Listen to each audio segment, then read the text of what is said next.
कभी कभी कुछ ऐसी रहस्यमय घटनाएं घट जाती हैं कि जिसके कारण हम यह मानने के लिए विवश हो जाते हैं कि मरने के बाद भी प्रेत, पितर आदि योनियां भी होती है। एक ऐसी ही रहस्यमय कहानी उत्तर प्रदेश के बलिया जिले के हीरालाल चौराहे की है। इस चौराहे पर ट्रैफिक पुलिस के पद पर हरिप्रसाद गोपनीयता की वजह से नाम बदल दिया गया है।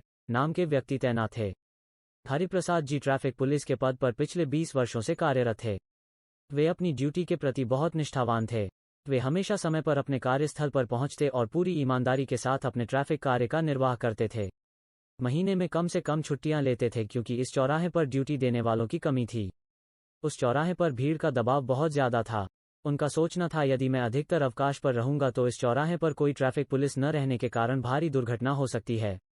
घर वाले हरिप्रसाद जी को उलाहना देते कि क्या तुमने ही सारे विभाग का ठेका लिया है?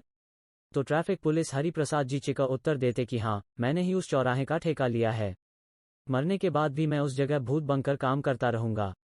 घर वाले हरिप्रसाद जी की ऐसी बातें सुनकर चुप हो जाते थे। धीरे धीरे ट्रैफिक पुलिस हरिप्रसाद जी की आयु 45 वर्ष की हो चली थी। एक दिन अनहोनी हो गई।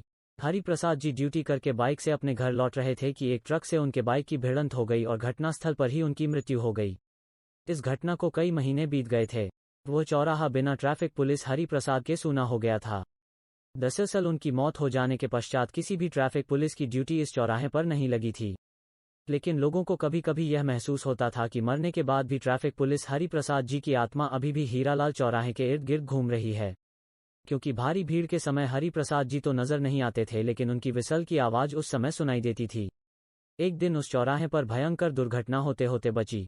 हुआ यूं कि उस दिन जब इस चौराहे से एक स्कूल रिक्शा गुजर रहा था तो अचानक एक छोटा बच्चा उस स्कूल रिक्शे से उछलकर सड़क पर आ गिरा।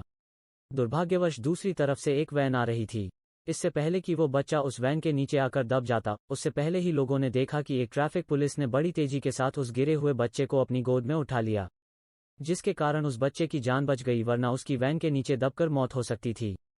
उस ट्रैफिक पुलिस ने उस बच्चे को फिर रिक्शा में बैठा दिया।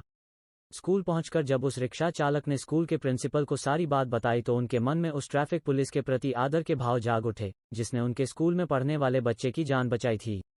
स्कूल के प्रिंसिपल साहब अब उस चौराहे के उस ट्रैफिक पुलिस को उनके अच्छे कार्य के लिए पुरस्कृत करना चाहते थे, जिसने उनके स्कूल की एक छोटे बच्चे की जान बचाई थी।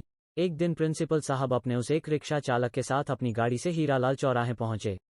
उन्हें उस ट्रैफिक पुलिस से मिलने की चाह थी जिसने बच्चे की जान बचाने का नेक कार्य किया था। जब वो उस चौराहे पर पहुंचे तो उन्हें वहां कोई न मिला। तब उन्होंने ट्रैफिक विभाग से पता किया कि इस हीरालाल चौराहे पर कौन सा ट्रैफिक पुलिस तैनात है। ट्रैफिक विभाग से जो कुछ उन्हें पता चला वो चौंकाने वाला था।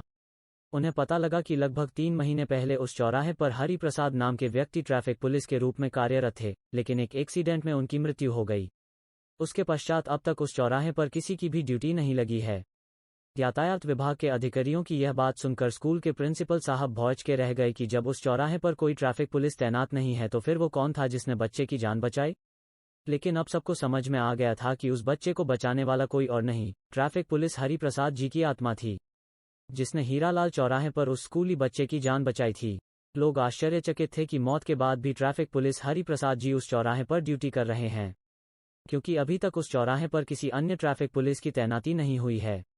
ट्रैफिक पुलिस हरिप्रसाद जी की आत्मा के द्वारा इस चौराहे पर ड्यूटी करने का कारण बस इतना रहा होगा कि उनका यह चौराहा दुर्घटना से बचा रहे।